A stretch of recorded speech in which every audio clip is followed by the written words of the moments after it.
Reconocer y resistir es cismático. Pío IX, en la encíclica Vae in Patriarchatu, del 1 de septiembre de 1876, se dirigió a algunos caldeos que reclamaban sumisión al Papa, pero que ignoraban sus órdenes.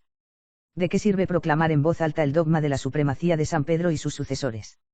¿De qué sirve repetir una y otra vez las declaraciones de fe en la Iglesia Católica y de obediencia a la sede apostólica cuando las acciones desmienten estas bellas palabras?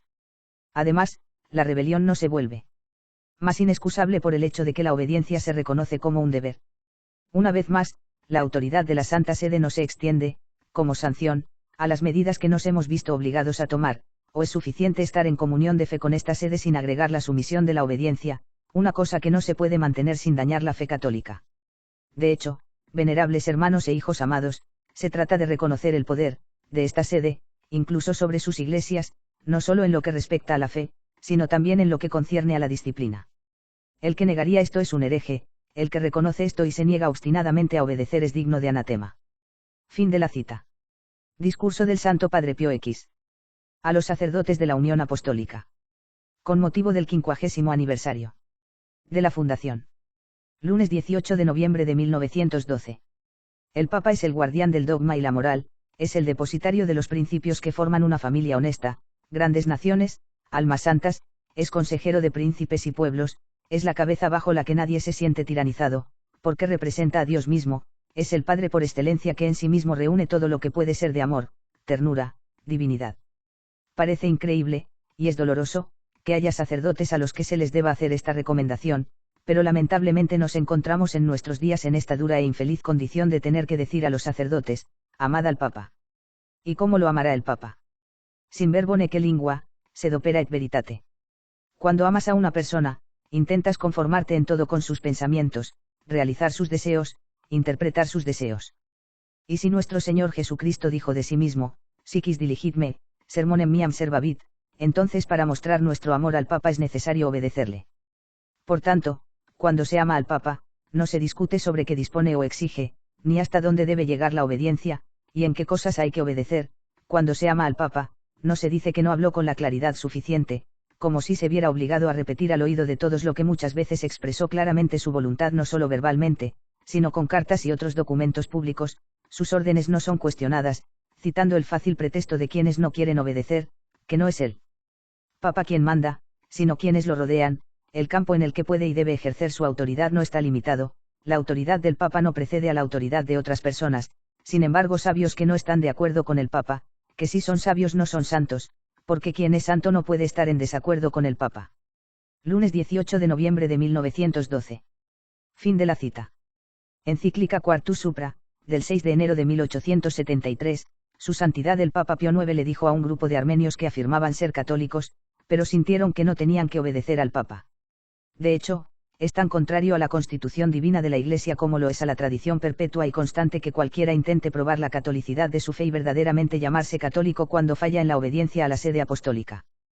Porque la Iglesia católica siempre ha considerado cismática a todos aquellos que se resisten obstinadamente a la autoridad de sus prelados legítimos, y especialmente a su pastor supremo, y a todos los que se niegan a ejecutar sus órdenes e incluso a reconocer su autoridad. Los miembros de la facción armenia de Constantinopla que siguieron esta línea de conducta, nadie, bajo ningún pretexto, puede creerlos inocentes del pecado del cisma, incluso si la autoridad apostólica no los ha denunciado como cismáticos. Fin de la cita. Pío XI. Mortalium Animos. 1929. En esta única Iglesia de Cristo nadie vive y nadie persevera, que no reconozca y acepte con obediencia la suprema autoridad de Pedro y de sus legítimos sucesores. ¿No fue acaso al obispo de Roma a quien obedecieron, como a sumo pastor de las almas, los ascendientes de aquellos que hoy yacen anegados en los errores de Focio, y de otros novadores? Fin de la cita. Pío IX Encíclica Inter Multiplices. 1853. Esta cátedra, de Pedro, es el centro de la verdad y la unidad católicas, es decir, la cabeza, madre y maestra de todas las iglesias a las que se debe ofrecer todo el honor y la obediencia. Toda iglesia debe estar de acuerdo con él debido a su mayor preeminencia, es decir, aquellas personas que son fieles en todos los aspectos. Bien sabéis ahora que los enemigos más mortíferos de la religión católica siempre han librado una guerra encarnizada, pero sin éxito, contra esta cátedra. De ninguna manera ignoran el hecho de que la religión misma nunca puede tambalearse y caer mientras esta silla permanezca intacta, la silla que descansa sobre la roca que las orgullosas puertas del infierno no pueden derribar y en la que está la total y perfecta solidez del religión cristiana. Por tanto, por vuestra especial fe en la Iglesia y especial piedad hacia la misma cátedra de Pedro, os exhortamos a dirigir vuestros constantes esfuerzos para que el pueblo fiel de Francia evite los engaños y errores astutos de estos conspiradores y desarrolle una actitud más filial. Afecto y obediencia a esta sede apostólica. Estén atentos en el acto y en la palabra, para que los fieles crezcan en el amor por esta santa sede, venérenla, y acéptalo con completa obediencia, deben ejecutar todo lo que la sede misma enseñe, determine y decrete. Papa Pío IX, Encíclica Inter Multiplices, número 1,7. Fin de la cita. Pío IX Carta Apostólica Dolendum Profecto. 1870. Es ciertamente lamentable, querido hijo, que sea posible encontrar incluso entre los católicos hombres que, mientras se glorían del nombre, de católicos, se muestran completamente imbuidos de principios corruptos y se adhieren a ellos con tal obstinación que ya no son capaces de someter su mente con docilidad al juicio de la Santa Sede cuando ese juicio se les opone, incluso cuando la opinión común y la recomendación del episcopado lo han corroborado. Van aún más lejos, y haciendo depender de estos principios el progreso y la felicidad de la sociedad, se esfuerzan por hacer que la Iglesia se acerque a su manera de pensar. Considerando que solo ellos son sabios, no se avergüenzan de dar el nombre de partido ultramontano a toda la familia católica que piensa de otro modo. Papa Pío IX, Carta Apostólica Dolendum Profecto, 12 de marzo de 1870. Fin de la cita. Pío IX. 1792. Concilio Vaticano I, Constitución Dogmática Dei Filius. Fragmento. Además, por la fe divina y católica, deben creerse todas aquellas cosas que están contenidas en la palabra escrita de Dios y en la tradición, y las que propone la Iglesia, ya sea en un pronunciamiento solemne o en su facultad de enseñanza ordinaria y universal, ser creído como revelado divinamente. Concilio Vaticano I, Constitución Dogmática Dei Filius, cap 3, dens 1792. Fin de la cita. León XIII Sapientiae Christianae. 1890. Sobre las obligaciones de los cristianos. Tratándose de determinar los límites de la obediencia, nadie crea que sea de obedecer a la autoridad de los prelados y principalmente del romano pontífice solamente lo que toca a los dogmas cuando no se pueden rechazar con pertinacia sin cometer crimen de herejía. Ni tampoco basta admitir con sinceridad las enseñanzas que la Iglesia, aunque no estén definidas con solemne declaración, propone con su ordinario y universal magisterio como reveladas por Dios, las cuales manda el Concilio Vaticano que se crean con fe católica y divina, sino además uno de los deberes de los cristianos es dejarse regir y gobernar por la autoridad y dirección de los obispos y, ante todo, por la sede apostólica. Fácilmente se echa de ver cuán conveniente sea esto. Porque lo que se contiene en la divina revelación, parte se refiere a Dios y parte al mismo hombre y a las cosas necesarias a la salvación del hombre. Ahora bien, acerca de ambas cosas, a saber, que se debe creer y que obrar, como dijimos, prescribe la Iglesia por derecho divino y en la Iglesia el sumo pontífice, por virtud de la autoridad, debe poder juzgar qué es lo que se contiene en las enseñanzas divinas, qué doctrina concuerda con ellas, y cuál es la que de ellas se aparta, y del mismo modo señalarnos las cosas buenas y las malas, lo que es necesario hacer o evitar para conseguir la salvación, pues de otro modo no sería para los hombres. Intérprete fiel de las enseñanzas de Dios ni guía seguro en el camino de la vida. Fin de la cita. Pío IX Quanta Cura. 1864. Tampoco podemos pasar en silencio la audacia de aquellos que, por no poder sufrir la sana doctrina, 2 Timoteo 4, 3, pretenden que pueden negarse a sentimiento y obediencia, sin pecado ni detrimento alguno de la profesión católica, a aquellos juicios y decretos de la sede apostólica, cuyo objeto se declara mirar al bien general de la Iglesia y a sus derechos y disciplina, con tal que no se toquen los dogmas de fe y costumbres. Lo cual, cuán contrario sea al dogma católico sobre la plena potestad divinamente conferida por Cristo Señor al romano pontífice de apacentar, regir y gobernar a la Iglesia universal, nadie hay que clara y abiertamente no lo vea y entienda. Disi 1698. Fin de la cita. Pío XI Casti Connubii. 1930. Por lo tanto, que los fieles también estén en guardia contra la independencia sobrevalorada del juicio privado y esa falsa autonomía de la razón humana. Porque es bastante extraño para todos los que llevan el nombre de cristiano confiar en sus propios poderes mentales con el orgullo de estar de acuerdo solo con aquellas cosas que él puede examinar desde su naturaleza interna, e imaginar que la Iglesia, enviada por Dios para enseñar y guiar a todas las naciones, no está familiarizada con los asuntos y circunstancias actuales, o incluso que deben obedecer solo en aquellos asuntos que ella ha decretado por definición solemne como si sus otras decisiones pudieran suponerse falsas o presentar motivos insuficientes para la verdad y la honestidad. Por el contrario, una característica de todos los verdaderos seguidores de Cristo, con letras o sin letras, es dejarse guiar y guiar en todas las cosas que tocan la fe o la moral por la Santa Iglesia de Dios a través de su Pastor Supremo, el Romano Pontífice, quien es guiado por Jesucristo nuestro Señor. Fin de la cita. Nicolasi. Concilios Romanos. Año 860-863.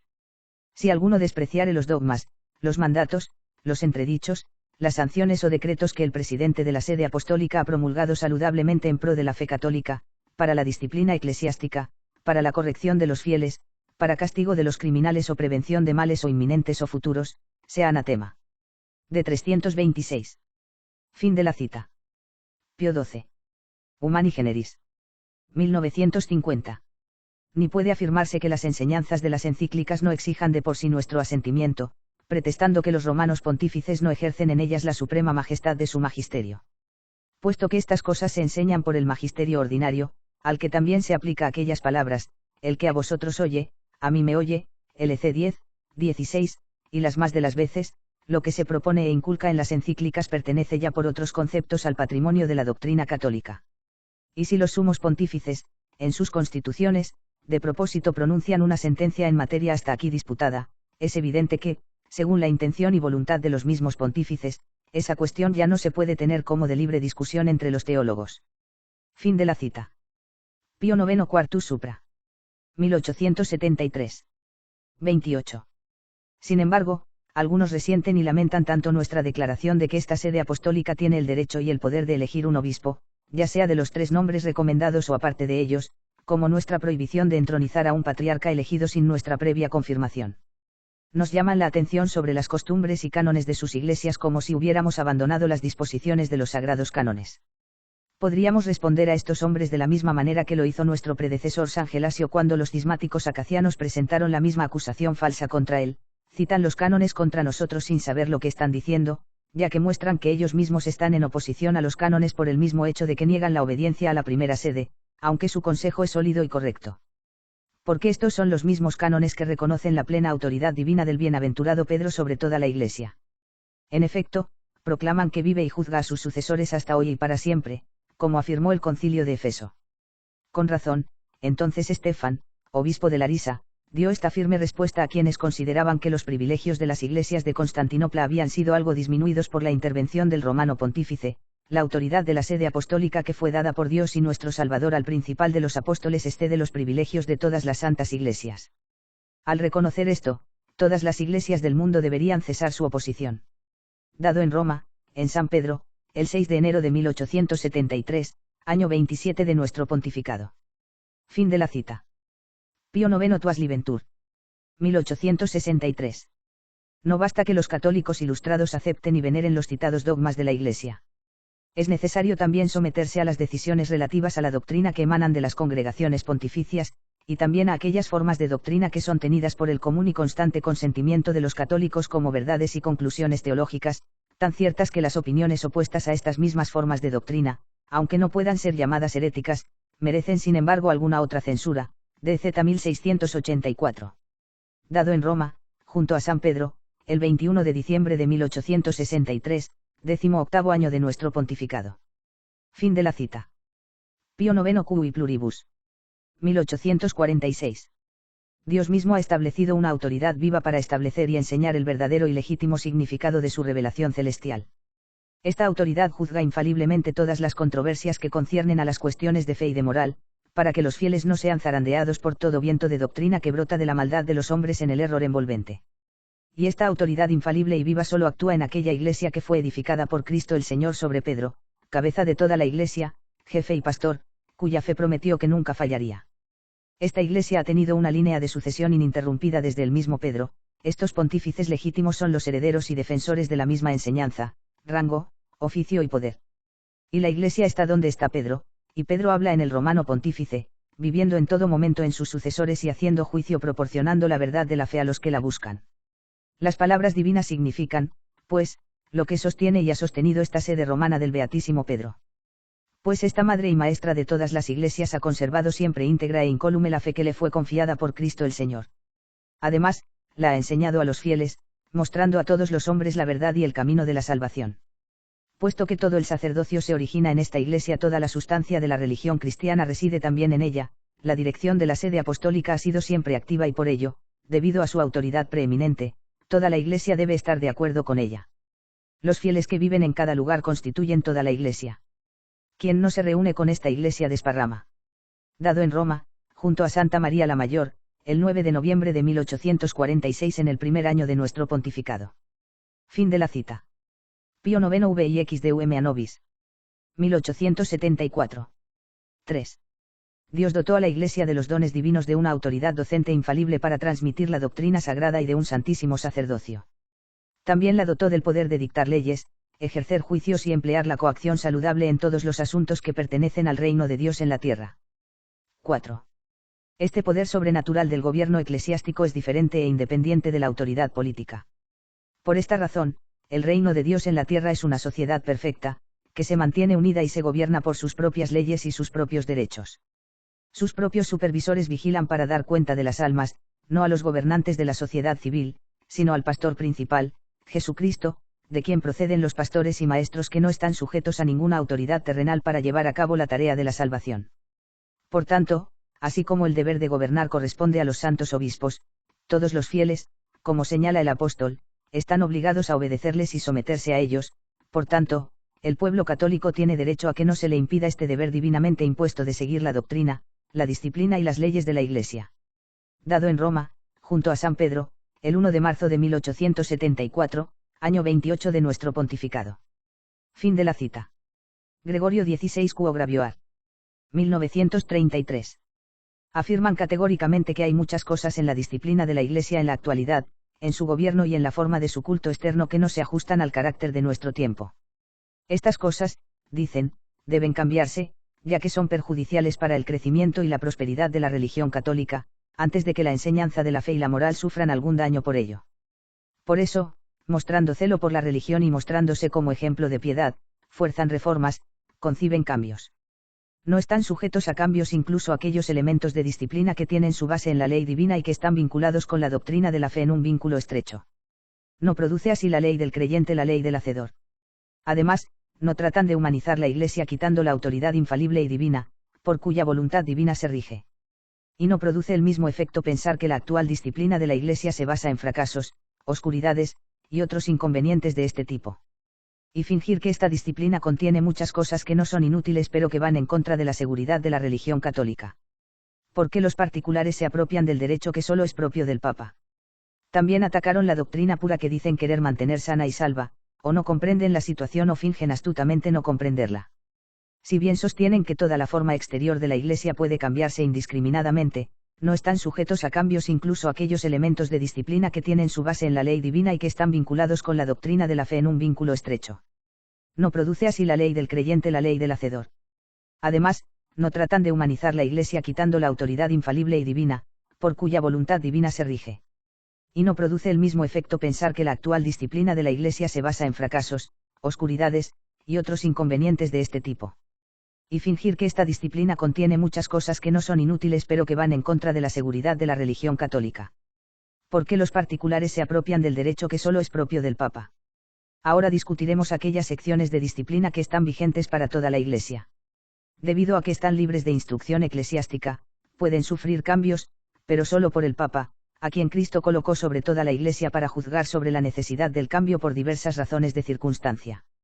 Así, como escribió San Gelasio, equilibra los decretos de los cánones y considera los preceptos de tus predecesores, de modo que aquellas cosas que las exigencias de la época requieren que se relajen para la reconstrucción de las iglesias puedan ser moderadas mediante una cuidadosa consideración.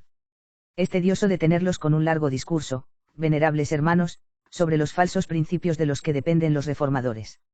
Añaden temeridad al error con la habitual licencia verbal de tales hombres, ya que atacan a esta santa sede como si fuera demasiado persistente en costumbres anticuadas y no profundizara en el carácter de nuestro tiempo.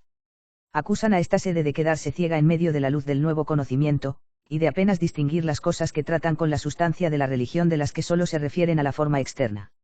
Dicen que alimenta la superstición, fomenta los abusos y finalmente se comporta como si nunca velara por los intereses de la Iglesia católica en los tiempos cambiantes.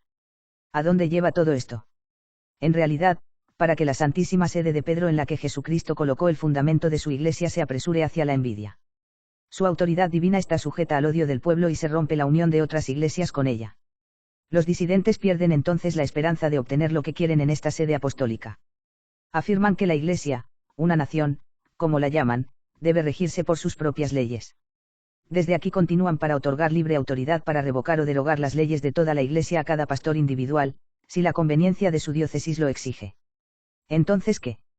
Como no perciben ninguna ventaja entre ustedes, tratan de liberar a esos mismos sacerdotes de la sumisión debida a los obispos. No temen conceder a los sacerdotes el derecho de administrar las diócesis. Está bastante claro que estos hombres, actuando contra la verdad de la fe, han derrocado la jerarquía eclesiástica que fue establecida por voluntad divina y definida por los padres del Concilio de Trento. Dado en Roma, junto a Santa María la Mayor, bajo el anillo del pescador, el 4 de octubre de 1833, tercer año de nuestro pontificado. Fin de la cita. Pío IX Nostis et Nobiscum. 1849. 10.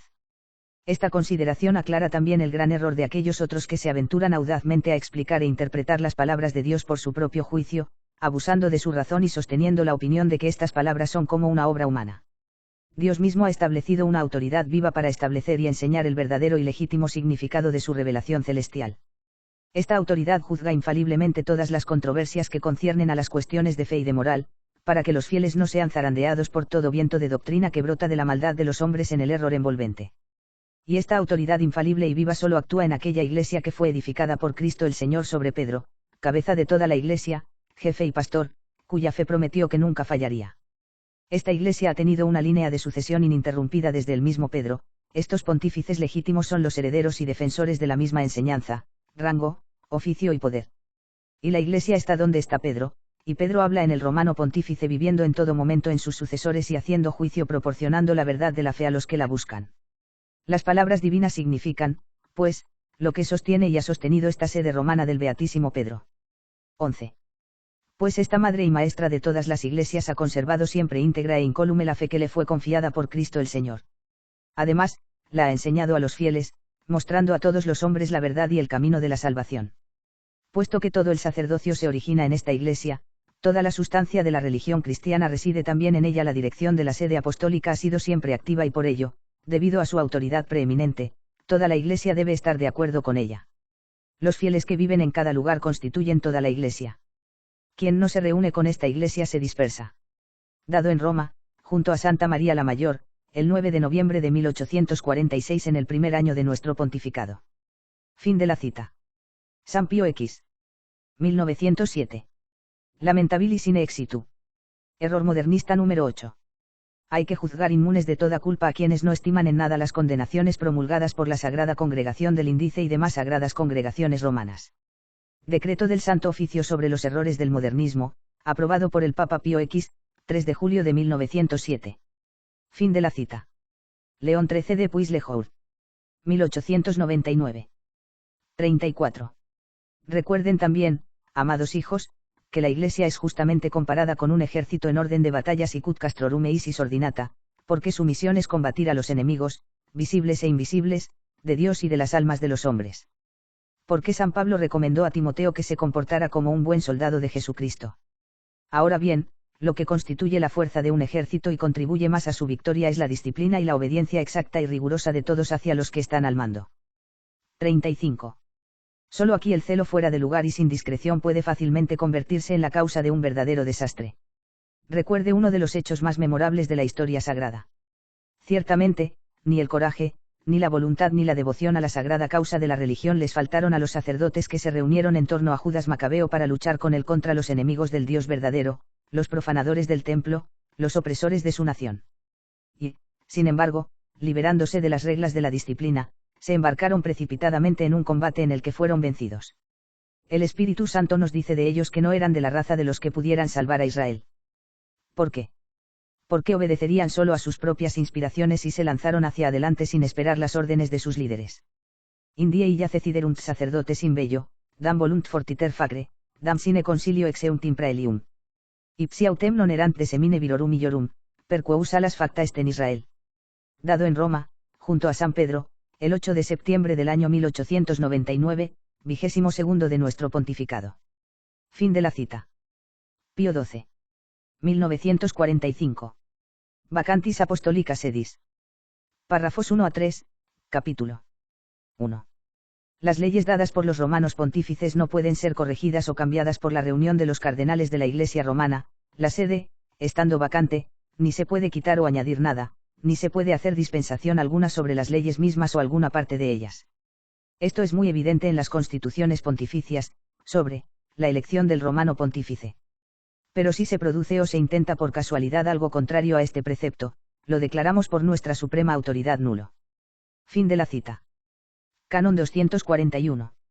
Durante la vacante de la sede apostólica, el Sagrado Colegio Cardenalicio y la Curia Romana no tienen otros poderes que los indicados en la Constitución de Pío XII vacante sede apostólica. Fin de la cita.